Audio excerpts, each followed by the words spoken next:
So I've been doing testing all day and I'm super tired, and I try to make a couple of videos, but this is kind of like my last take without being interrupted. I love the do not disturb feature. I just wish that it worked all the time when taking video. Anyways, this is Josh from NFC Systems, and I wanted to show an example of a system running an R9 Nano off DC-DC power.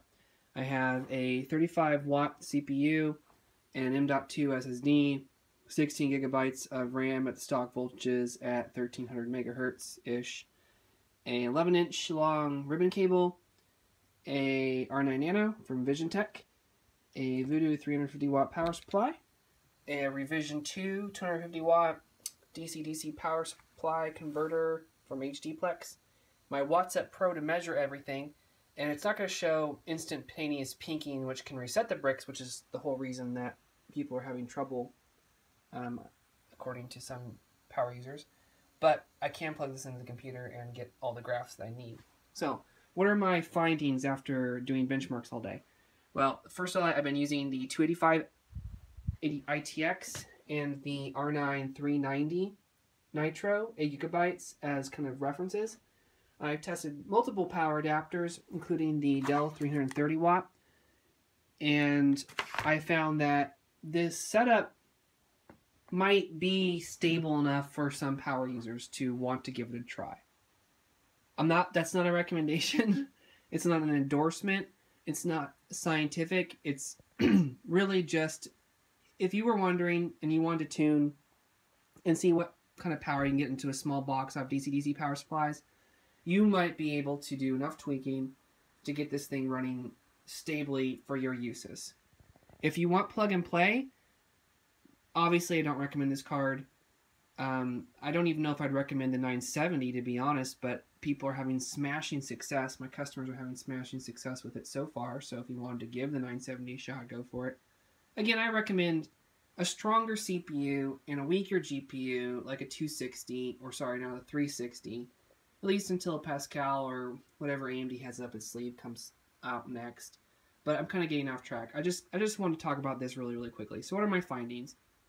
Firstly, I can run Heaven Valley all day long on pretty much any combination of settings. 1080p, 2560 by 1440, anti-aliasing enabled, anti-aliasing disabled.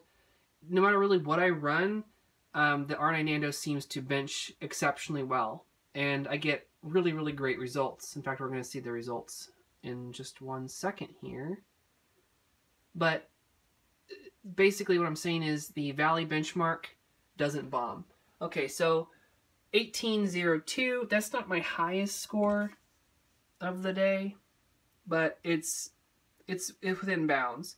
And that's, again, 2560 by 1440, 8xAA, running on Ultra.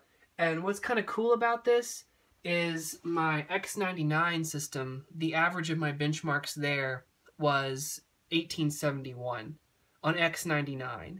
$1,000 CPU versus a $200 CPU that's 35 watts. So that was the first thing that impressed me. I was expecting to see quite a big difference between these two. But it goes to show you that you can sacrifice on the TDP of your CPU. And sure, you're not going to get the performance of something like this, but it's not going to cripple you either. So that was the first thing that I thought was interesting. The second thing that I thought was interesting is that I could play MechWarrior on a lot of different combinations of settings without a problem. And MechWarrior, of course, runs on the Crytek engine. I don't know which version of it. Okay, that's another thing. The coil whine, people asked about that. Under lower voltage, the R9 Nano does coil whine fairly loudly, but doesn't do it under load. I don't really know why. No, actually, I have a pretty good idea why. I don't know why I just said that. Duh. Okay, so Furmark. Furmark also will run all day long at 2560 by 1440 and 8xAA. Yes, break my GPU, go for it. I also don't have a problem with Furmark. And I ran Furmark probably 2 hours today on the R9 Nano.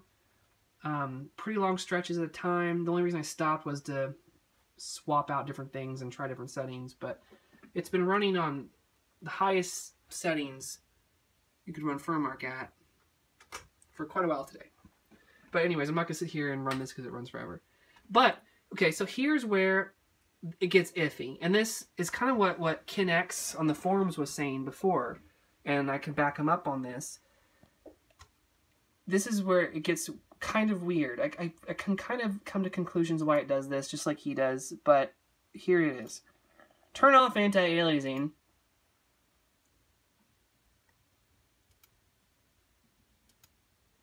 And are we gonna last? Is it gonna go? It's going.